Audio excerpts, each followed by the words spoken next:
Welcome back to the Whiskey and Wisdom podcast, everybody. This is your co-host, Tyler Y'all. I am solo again today. Unfortunately, Chris wasn't able to make it with us. However, I am with our special guest today, and he is Todd Harbin with New South Spirits. I'm the head distiller and co-owner here. Thank you so much for inviting me in and allowing us to take over the bar for a little bit. No problem at all. So tell us a little bit about kind of how you got started into the distilling process and a little bit about New South Spirits. Okay. We'll start the conversation there and then we'll branch out. Okay. Well, my business partner and I have done 4 different businesses together. This is the 4th business. Okay. The other 3 were engineering firms, and we sold the last one about 8 years ago. Okay. And unfortunately, or fortunately, whichever way you want to look at it, they wanted us to stay, so we still work there. Okay. To this day, we still run the business. However, about 3 years ago, she came to me and she said, "Hey, let's start another business."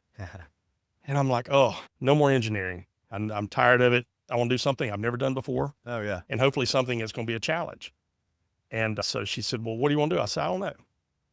Well, the next week I went on a distillery tour in Kentucky. Okay. And I went to all the usual haunts, the bourbon places, because I'm a bourbon guy, and came back and I said, "Well, let's make liquor." And she said, "You want to make bourbon?" I said, "Absolutely not." Bourbon, in my opinion, there's possibly more bad bourbon on the market than there's good bourbon. Just my opinion. It's a good argument, yeah. And it tells me how hard it is to make a good bourbon. Yeah. And as a new distiller, I wasn't about to do that. I wanted to stay in my lane. And so rum was about the easiest thing for a beginner to start with, I figured out. And then we added the agave spirits afterwards. And here we are. That's awesome. So do you think after you kind of get your feet wet a little bit more in the distillation process, you might eventually go into the bourbon world, or you're just like, nah, not for me? No, I'm going to stay in my lane. I'm going to let the guys that do that well do their job well. That's awesome. Very good. So it is the Whiskey and Wisdom podcast. I had to ask. Sorry. It's okay. Plus we deal with sugars, and that way we don't have to deal with all that grain and all the waste. True. Yeah. Life's a little bit easier when you don't have to shovel all that grain around. You got that right. So I think the interview portion of this podcast is going to come out before we do the tasting, which is the opposite of what we did today. Okay. And I did get a chance to do some of the tastings with you in the back, which I greatly appreciated. No problem. Just kind of go through what you kind of started with first, what that experience was like distilling it for the first time, and how you got brave to go to, is it 11 now? Yeah, we've got 11 different products. That's amazing. Yeah. So in 1 year. Yeah. Well, we started out with 10. We came right out of the chute with 10 products. Wow. Okay. And the one that we added recently was the Reposado Right. of the agave spirit. That's probably one of my favorite ones. That was fantastic. That one surprised me. I experimented with that and took that out of the barrel, tasted it, and kind of did a double take. And I hollered at my business partner, and I think the bartender was here that day. I said, "Guys, get in here." And we all tasted it, and I said, "Is this for real?" And they're like, "Man, this is awesome." Yeah. And we didn't have labels. Oh, really? We said, "We're going to bottle this right now." So we bottled it. Then we had to work on labels and order the labels because I didn't think it was going to turn out good right off the shoot. But we were very lucky. It's like my dad said, even a blind squirrel finds a nut every once in a while, exactly. Right? So we just got very fortunate with that. And it's turned out to be one of our top sellers, and I just can't keep it on the shelf. That's awesome. Yeah. Some of the other things that you tried in there was one of the items was our Agave Reaper, which is another agave spirit that's infused with the Carolina Reaper pepper. Now, there's a couple reasons why I did that. Number one, we're very proud of where we're from in South Carolina. Yeah. And so we wanted to use South Carolina grown products and kind of showcase them. And the Reaper is a product here in South Carolina that was developed here in Rock Hill, South Carolina, believe it or not. Oh, wow. Didn't know that. Yeah. The gentleman that invented it, his farm is actually called Pucker Butt Farms, believe it or not. And he is also the guy that invented Pepper X, which is now taken over as the hottest one over the Reaper. Wow. But I did that infusion. The first time I did it, I did way too much. I did a 5-day infusion. I think I cried for about 2 hours and I coughed for maybe 3 hours. It was awful. But I found that 48 hours is my sweet spot. Okay. And I don't use dried peppers. I'll use fresh peppers. Okay. And so even in the summer, we'll buy them fresh. The ones that we're going to use over the wintertime, we freeze them. And then take them out of the freezer and use them. We never use dried peppers for that stuff. Oh, neat. So that's turned out really well. So the first time you did it was probably what most people expect it to be like. It was exactly. Yeah. I'd gone to other distilleries and tried their pepper-infused products. And a lot of them, I hate to say it, but they're more bachelor party drinks. Yeah. You know, you're daring each other to take a shot of this. Right. So you go out, you buy one bottle, You and your buddies have about half the bottle and you never touch it again, right? Yeah. That's not what I want to do. I want to have something people come back and buy again and again. Right. We've got a local cardiologist here in Greenville. He comes and buys a bottle about every 2 weeks. That's his Wow. evening sipper. He loves it. He just drinks it on ice. That's awesome. But it does make a great spicy margarita or Bloody Maria, as I told you before. Yeah. It is really interesting how you just get the warmth on the back of it. Mm-hmm. That was, I was, even you said it, and I was like, yeah, sure. When I tried it, and I was like, oh no, it's exactly what happens. Yeah, it's a I was pretty smooth sipper. impressed. I mean, that's what I tell people. Don't be scared of it. It's a smooth sipper. Go ahead and take that shot, take that drink. Don't be afraid. The warmth comes up from the back of your palate, comes up your throat. In about 10 seconds, it just disappears. Yeah. It's perfect. You want to go down the list and talk about some of the other products? Yeah, that's good. So we'll just go down the list if I can remember the order. Right. So the vanilla cream, the vanilla ghost cream is our next product that you tasted. We do 2 creams here. They're both the ghost line of creams. And there's no hidden meaning there. It's just because they're white and we're not that creative. Yeah. We're not that creative. We're engineers, so we're not that artistic. You have the ghost in the back, though, hanging out with us. Yeah, we did find that guy, so we stuck him up on the wall. Our creams are extremely popular. We've been very fortunate with those. The vanilla cream is probably it sells more than the peanut butter cup, but even the peanut butter cup sells a lot of. With a peanut butter cup, you get chocolate on the front end, peanut butter on the back end. Yeah. The Agave Mixtos is our other tequila base or agave spirit base. And it is one where I use pure cane sugar in with the agave nectar. Okay. 2 different ways we make our agaves here. One is 100% Blue Weber. We just use the agave nectar, and that's the only thing it ever touches that. Yeah. We use good reverse osmosis water here, and that's it. But for the mixed dose, we use pure cane sugar with the agave nectar. And as I said before, you get a lighter tequila or agave flavor, but you get more product. Yeah. So it helps me make more product with a little bit lighter flavor. It's a great introduction to people who really think they don't like tequilas or are kind of afraid of them. And so we get a lot of people coming in and say, oh, I didn't know agave or tequila could taste like this. Yeah. Yeah, it can. So that's a great intro. I was telling you back there too, I'm not much of a tequila guy at all, but I was very impressed with what you had there. Like I would definitely be willing to, even that one you were just talking about, like just step that on the rocks. Like that's an easy sipper. It is. And then we've got we start into our rums. We've got our silver rum, which is our base for a lot of other products. Yep. I use a Caribbean yeast in that. So you may get notes of banana, some floral notes out of it. Then we've got our spiced rum, which everybody makes a spiced rum. Yeah. I kind of say it's kind of like KFC. There's 11 different spices, and it's just figuring out the right mix. That's the only one that we're only a year into this, and I'm only 2 batches into this. I'm still tinkering with that a little bit. The first batch I did, and I'll tell you, I used too much star anise. Okay. And star anise gives you that black licorice taste. And it was god awful. Now, we have people that come in here that love black licorice, and they bought the bottles. They're like, this is great. And I'm like, this is horrible. I didn't like it. That's kind of like cilantro. You either like it or you don't. Right, exactly. Right? But ours is very citrus forward, and you got to taste that. So you got a lot of orange notes and cinnamon notes and some lemon notes in there. Then our vanilla rum is also extremely popular, and that's steeped on nothing but the vanilla beans that I showed you back there. That's probably one of my favorites. It's hard to keep on the shelf. Yeah. I'm continuously making batch after batch after batch of that. And being we are a micro distillery. So with us being a small distillery, it takes a lot of effort for us. We're not like the big boys. We don't make hundreds of gallons of a product at a time. As you saw, I'm making 5-gallon batches back there. Yeah. So there's a lot more work that goes into it. Our pineapple rum is also extremely popular. Mm-hmm. And I will say this, if you take the pineapple rum and you mix it with the vanilla cream, it's a pina colada. Ooh, that does sound really good. I'll make you one for you. That sounds amazing. If you take our spiced rum and mix it with our vanilla cream, it creates a drink that I call Christmas in your mouth. In fact, we had that cocktail at Christmas and we called it the Angry Elf. That's very good. It's just Christmas. That's all you're saying. Some of the other products we have our 100% Blue Weber, which is our version of a true tequila or agave spirit, as we call it here in the U.S. And then I use that 100% as the base for the Reposado. Oh, okay. So that's what makes that. One of the other rums we make is a barrel rested rum. Mm-hmm. So I will take that silver rum base and I'll actually put it in a barrel for 4 weeks for the rested, because we can use the term rested. We are aging products. I've got a barrel full right now. Our first barrel that we filled up is aging right now. However, that takes 2 years. Yep. And we've only been open 1 year. So we still got a little Do the ways to math. wait. Yeah, do the math. My flux capacitor is broken, so I Right. can't speed that up. But even the barrel rested gives it a slight, and I'll say ever so slight bourbon-esque feel Yeah, of flavor. it definitely did. You do get those oaky notes and that charred note in there. And the rum old fashioned is one of our top selling cocktails.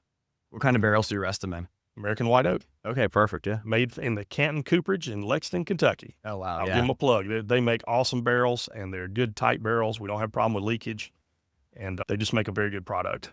That's awesome. Yeah. Very good. I think that's about it, isn't it? Yeah. I think that's all 11. I don't know. I think we hit them. Yeah. So going from engineer Mhm. to now doing the distillation process, there is a little bit of artistry in that. So is that something that you enjoyed kind of going over? Because in my experience, a lot of the engineers I've met, they lack in the artistry area. So is that something that was hard for you, or did you need a artistic outlet because you'd been in the engineering space so long? Well, I am not and do not pretend to be any kind of artist. Let's get that straight. But distillation, it is an art, but it's a science as well. True. Yeah. And that's kind of how I approached it from the science aspect. Right. And by doing that, okay, so I had to learn about the proper pHs, the proper mixtures, the proper time dwell on temperature and how the temperature affects profile and all those hundreds of things that you've got to figure out. But when it came to flavors, that's where you get a little creative. Right. And so that allowed me to have a little bit of a creative outlet, Oh, that's neat. which is kind of new for me. Right. So is that something that you enjoyed, kind of like dabbling Absolutely. in that? Okay. Yeah, absolutely. It's been a lot of fun. Yeah. This has been, I will say this, I've been doing engineering work for 26, 7, I don't know how many years, right? Oh, yeah. This is the hardest thing I've ever done in my life. Really? It is. I'm telling you, the service industry as a whole, Oh, yeah. I never appreciated the amount of work that anyone in the service industry really puts into it until I've had to do it. Right. And it's like I say, I was a good tipper before, but now I'm a Right. good tipper. Yeah. Because I know how hard these folks work, and they work their Yeah. tails off. And the bar area that you have here is beautiful too. Yeah. How'd you find the location? Well, we looked around, and we really had a hard time finding a location. We did find this in downtown Greenville. This was the old Cotton Alliance warehouse. So Oh, this okay. building was built in the 1800s for all the local cotton farmers to store their cotton before it went to market. Okay.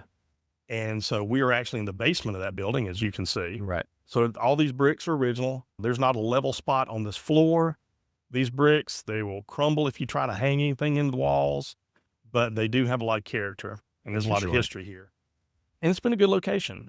Foot traffic, something we have to kind of pull off the main street. Right. And we work very hard to do that.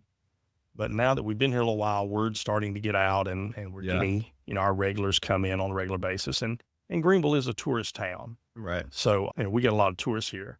But we put a lot of ourselves in this. We built the bar ourselves, Oh, wow. did all the tables ourselves, burned all the images, logos. My business partner, you'll see paintings in here. She does all the paintings. Any of the wood products, I do them in my workshop. So we put a lot of ourselves into here as well. That's neat. Yeah.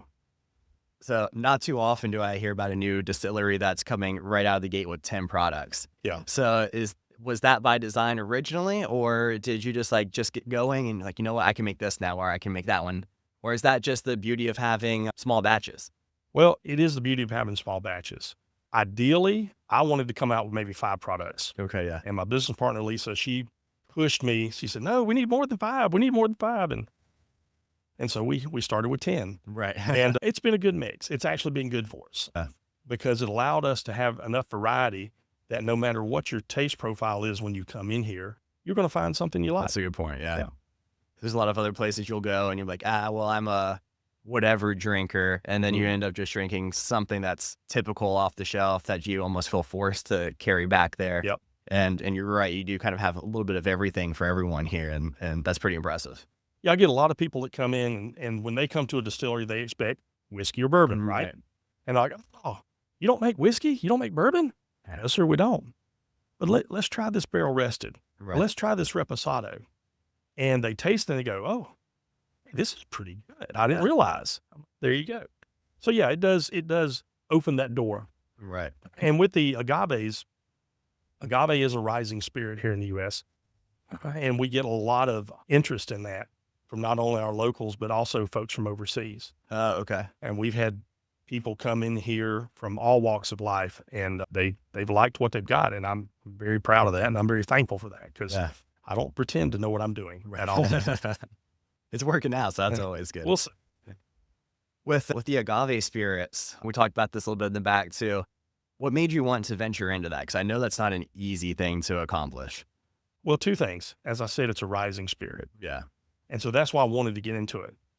The other thing that allowed me to get into it was ignorance, because I was not a tequila guy before, and I didn't realize how hard it is to make tequila or agave spirit. I keep having to say that. Yeah. It is very, very difficult. The fermentations for agave are temperamental. You know, rum, it's just happy to be at the party. It does its thing. It converts. It does everything. It's great. But the agave fermentations are very difficult to manage. You have to stay on top of them. pH is super, super critical to stay within a very small window on that fermentation. And had I known how difficult it is, I may not have done it. But I'm glad I did. Yeah. It's like I said, it's temperamental. So I'm going to back up a second. When you first started in getting involved and you knew you were going to do the 10 different products, was agave on the front line of it too, or did that kind of come in? Okay. Yeah, we opened up with rum and agave. Oh, okay. Yeah, we opened up with that. Nice. Because I wanted to have a variety. Rum, the reason rum was our primary outlet. Okay. Right. And the reason I chose rum is because rum is one of those open palate alcohols, right? Spirits. With bourbons and whiskeys, there's some hard, fast rules. Yeah. You have to do this, you have to do this, you have to do this. With rum, yeah, you have to do it a certain way, but it's more of an open book. And rum is more of an open palate to different flavor profiles. Yeah. I mean, I'm experimenting with some other flavor profiles now, and if they turn out well, then those will be the new products we introduce later on. Right. But rum is a very, how can I say it? It's a very good base to build on. Okay. Because you can do a lot of different things with it. Right. Yeah. When you're looking in the future, I know you're not going to go into the bourbon route, but are you also thinking about vodka and gin, or are you staying pretty close to the agaves and rum? For right now, agaves and rums, we may do some brandies. Okay. Later on. Yeah. Because we do, with our stills, they are hybrid stills. So we can run them as a pot or as a column still. Right. But I do a lot of pot still distillation here. Okay. And that lends itself more toward the brandies and things of that nature. I would love to do a gin, but vodka, believe it or not, vodka is very hard to make. Okay, yeah. And because of the stills that I've got, there's only 4 plates on those stills. That's right, yeah. So I'd have to run that product over and over and over. That's and right, yeah. There becomes a, how much you put in it versus what you get out of it factor, right? Yeah. And so for me, because for that gin, you've got to start with a vodka. It doesn't really make a lot of sense financially for me to do that right now. Right. That makes sense. And right now, everything that we sell, we produce right here. We don't buy our spirits. We distill and bottle in-house. Yeah. And that's very important for us right now. Definitely. Yeah. So keep wanting to go in 2 different directions. When you're looking at your lineup right now, what's the product that you're most proud of? And what's the product that you enjoy the most?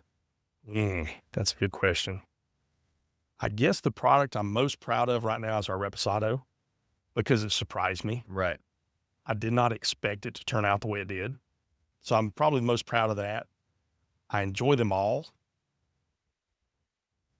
It's hard to pick a favorite. Right. I mean, really, the vanilla rum is delicious. The vanilla cream is delicious. Right.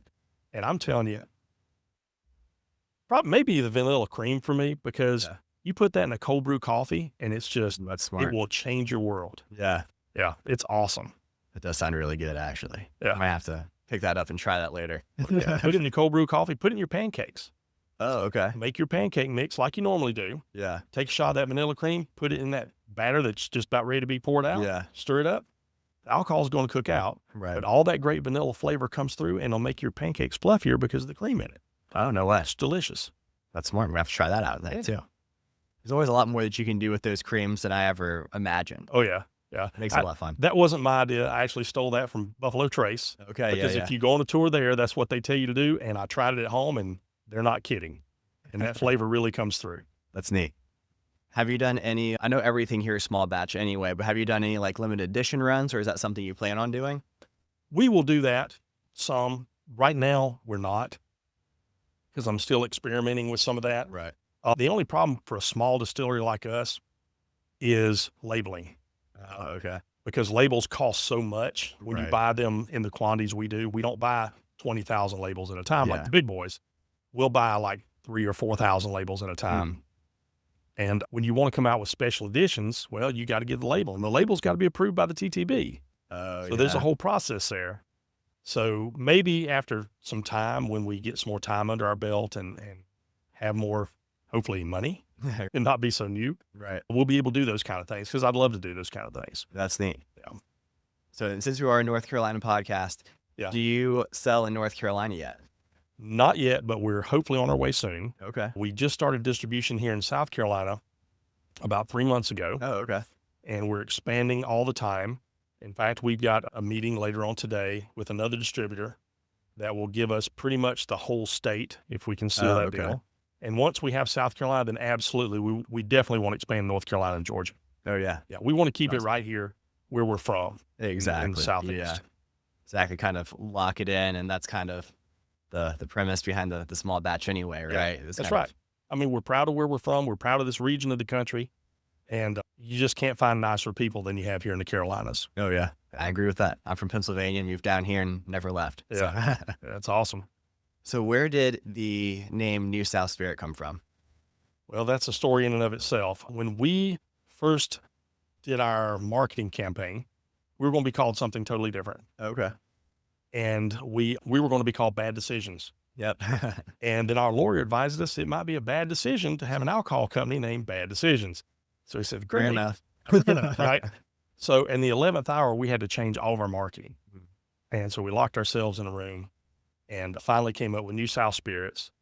But in the midst of that, we were throwing ideas on the board and trying to figure it out. And it was just, it was chaos. And I said, this is nothing but chaos. So I said, okay. So I wrote the word chaos up on the board. And that later developed into our tagline, embrace your inner chaos. Okay. Right. And that's why we have the tornado or Right. hurricane on our images, because what signifies chaos more than a hurricane or a tornado? Exactly. And so that's kind of where that came from. That's really smart. It makes sense. I don't know about smart, but it's what we got. It came out from it. When you're looking through the next 2, 3, 5 years, Mhm. where do you hope the brand's at that point? And what's something that you're looking forward to accomplish in that time frame? I would hope that the brand would grow and be recognized regionally, and really just be a brand that people can trust. People know, hey, this is a quality product. Yeah. This is a product that is consistent, and I can trust it to be what it says it is. And that's basically it. I mean, Yeah. we're not looking to go, or I'm not looking to go nationally or anything like that. Lisa wants to build this, spirit empire, Right. because she's the business mind behind everything. So she's always looking for things like that. For me, I just want us to have a good quality product that people enjoy. Yeah. And that's, at the end of the day, that's what it's all about. Exactly. And people, especially in here, because it's a nice place to kind of hang out and be able to actually watch the facial expressions when they try it for the first time and everything. That's the best part of it. That's the best really part of it. I enjoy that more than anything. That's awesome. So do you plan on getting a few more stills back there then as you grow, or do you kind of like where it's at right now? No, as we grow, we'll grow the production area as the demand, Right. grows. We've got some space in here. We can add some more fermenters. Okay. Right now, we only distill 2 days a week. Okay. So we've got 5 open days Yep. that we could distill on. So the stills, we've got plenty of production in that, production volume waiting to be used. Right. The fermenters would be our only limitation, and we've got plenty of room to add more fermenters. Awesome. So we can triple, we can quadruple what we do pretty easily. Yeah. So other than the name, what was one of the largest struggles to getting opened? The regulatory requirements here in yeah. downtown Greenville, and that's all I'm going to say about that. Yep. Greenville's a lovely place, but man, the red tape, Oh, yeah. there's a lot of it. North Carolina in general. It's Yeah. like that when it comes to spirits and just the ABC and everything up there. Yeah, it's all different by region. It's all different by state. It's all different by municipality also. Right. When we first started here, when we looked at this at the downtown Greenville, it was not legal to distill in downtown Greenville. Oh, really? Yeah. And so we found this place, and we also found out that they were having a meeting to discuss whether they would abolish that law and allow distillation to occur in downtown. And believe it or not, they did. Yeah. They said, okay, we're going to take that off the books. And it was like 2 days later, we filed for the lease for this place. That's awesome. So had they kept it on the books, we'd be somewhere else Yeah. right now. So what, does that mean you're actually the first distiller in downtown?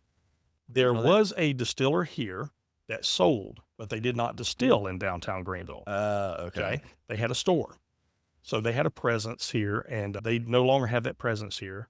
We are the first distillery to actually make products in the city of Greenville. Oh, that's neat. There's another distillery not far from us. Right. They are not in the city limits proper. Yeah. They're in a different area of the city, and they make a wonderful product right down the road from us. Yeah. But we're the first ones to be in downtown Greenville. That's pretty cool. Yeah. Nice claim to fame there. So since my co-host isn't here, I'll ask one of his last questions that he Okay. usually asks. And that is, how would you define success? So that's either for the business or for yourself. That's a tough question. Everybody defines success differently. Right. Some people will quantify that with money. Mm-hmm. Some people quantify that with fame. Some people quantify that with whatever. For me personally, I just want to be able to do something that I enjoy Yeah. and something I'm proud of. And my business partner would probably be upset with me for saying this, but I don't care about the money. Mm-hmm. That's not why I do the things that I do. Right. I just kind of do it for me. I mean, I took this as a personal challenge, and it was something I'd never done before. It was something I never really thought I'd ever do, Right. but here we are. That's And neat. so success for me would be establishing a business that can continue on and just provide something that people enjoy. Yeah. And outside of the spirits by themselves, Mhm. you have a pretty nice cocktail menu as well. Mm-hmm. Can you tell us a little bit about how that was created and like some of the inspirations behind that? Well, our cocktail menu is mainly created by my business partner's daughter. Oh, okay. Yeah. Lisa's daughter's Reagan. She is our young person that injects that youth Yep. into it because, we're just old folks. And so about every other month, she comes up with a whole new list of cocktails, Oh, wow. and we put them on the menu. And the ones that are the most popular, they get to stay, and the others, Yeah. they go on rotation. Oh, okay. And so every couple months, we're coming up with a new specials menu, Nice. and we just rotate through and try to see what people like, and the stuff that people like, we keep it on. That's awesome. So Yeah. does she come in here as a mad scientist and like mixing She around and does. everything? She'll come in here at least once or twice a month and get behind the bar, and there'll be people in here, and she'll be off in a corner just doing her little experiment. She'll go, "Hey, Todd, come here, taste this," and I'll taste. I'll go, "Oh, that's great," or I'll go, "Ooh, I don't like that," or Right. whatever. And then we'll let some customers taste, and stuff like that, and Yeah. what they like, we put on the menu. That's really neat. Yeah, we try to do it for, it's not about me. It's about what the customers want. Right. Yeah. Is there a cocktail that sticks out the most recently that customers tend to gravitate to? The Sweetheart. Okay. The Sweetheart, we make it with watermelon juice and strawberries. Oh, that sounds really good. It is delicious. If you like a sweeter drink, it is delicious. If you like a more traditional, our rum old fashioned is an Mhm. extremely great cocktail. And the Smoky Oaxacan is a tequila version of an old fashioned. Oh, okay. Yeah. And we actually smoke the glass with that. And Yeah. we use chocolate bitters and stuff like that. And it's delicious. That's neat. Yeah. You said Reagan, right? Yeah, Reagan. Does she have a background in the service industry, or is it just something that she thought was really neat? Reagan likes to drink sometimes, Right. like most young people do. Exactly. But no, she is a college graduate that she has a full-time job. She does her Yeah. thing. And she's a wonderful kid. I've known her since she was little, and she's nice enough to come in here and help her mom and dad and Yeah. help me, in the bar every once in a while. That's awesome. So That's just, always just good. a good person. Yeah. Keeping it in the family and keeping it close. Yeah. I like it. That's neat. I'm glad that she likes to come in and enjoys making and doing the artistic stuff behind it and everything like that does. too. That's neat. Yeah. And we are coming up on a little over a half hour now. So I'll ask one of my last questions and then we'll go into another question after that. But since we looked forward with how you define success, Mhm. kind of looking back a little bit, If you were to tell your younger self one thing, what would it be? Pick something you really enjoy. Yeah. That's always the thing. When you get out of school or when you get out of college, you've got to go make some money. You have to. Right. But if you can ever figure out what it is you really like and what you're passionate about, it truly is, like the saying goes, you'll never work. It's a true statement, because if you really enjoy it, you'll enjoy it. Right. And that's the only advice I would give my younger self, is find that passion and go after it. That's right. And do that. And don't worry about the money. The money comes. Right. The money will come in the future. Don't worry about that. You don't need all these things you really think you need sometimes. Sure. That's it. Yeah. And you've created a few other businesses in the past. Mm-hmm. How do those differ from the business that you're in now in creating spirits, other than being like obviously like engineering to what this is? But what were some of the pros and cons to both, and what just made them really different from each other? Well, with the engineering, we do a lot of product testing and development for automotive, aerospace, and medical. Okay. So you name it, we pretty much tested it. Right. We do a lot of, for example, airbag testing. Okay. And airbag deployment systems testing, seat belts.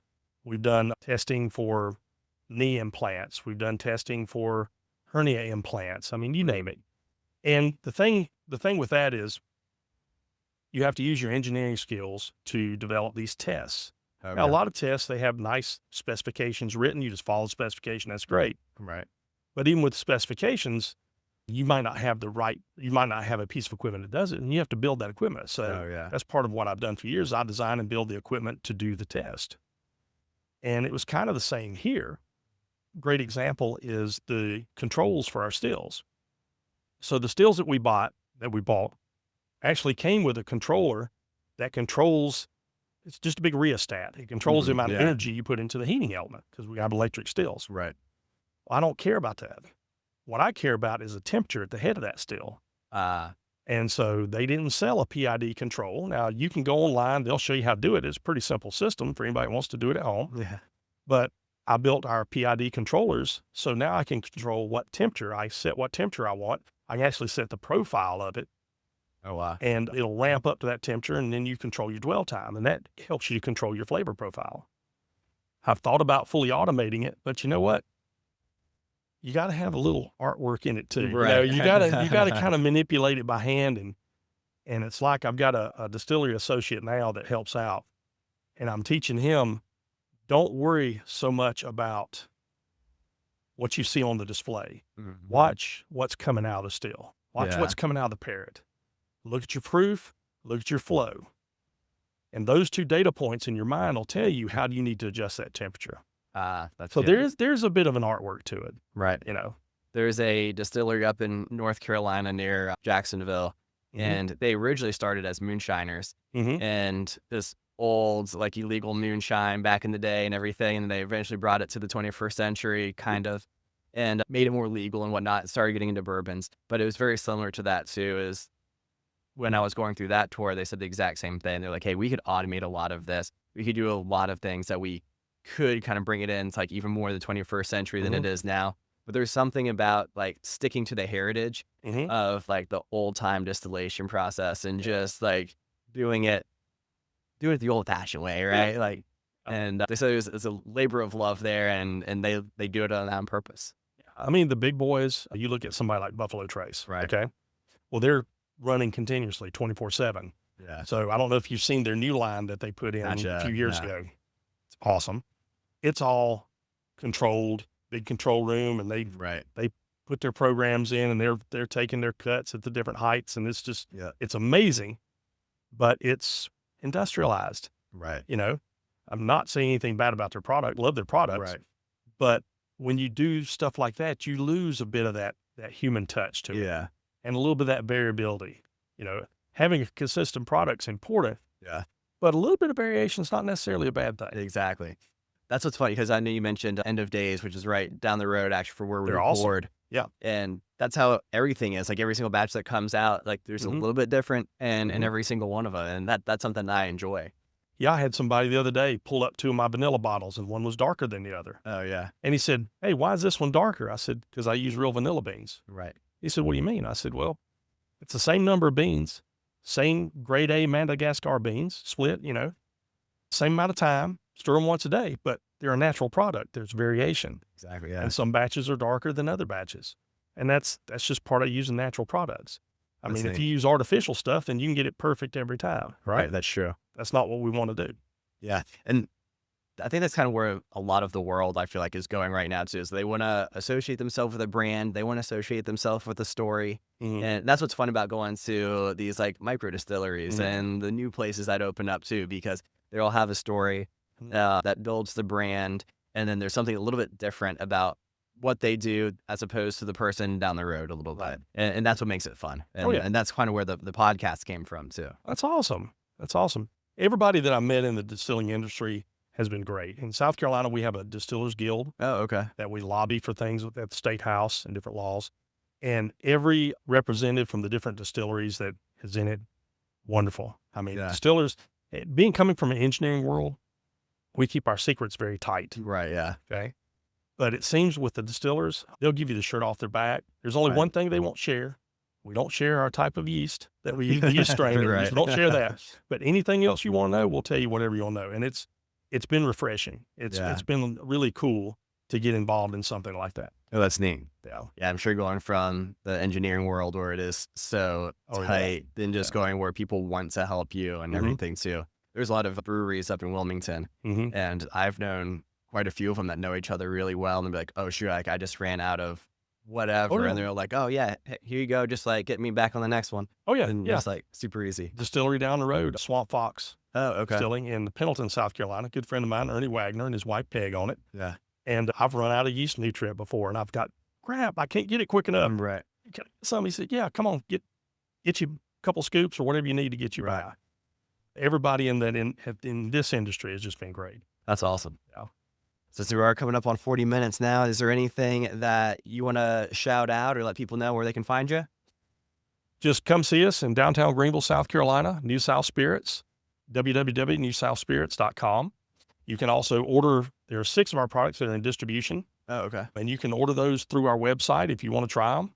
But come on down to Greenville and come see us and give us a try in person. Yeah, and from Wilmington, it's a little bit of a long trip, but it's not a bad trip. It Not a was bad it was, trip at it was all. pretty easy to get down here. Yeah. Awesome. Well, thank you so much. I appreciate you. Thank you very much. Appreciate it. See you on the next one. Cheers.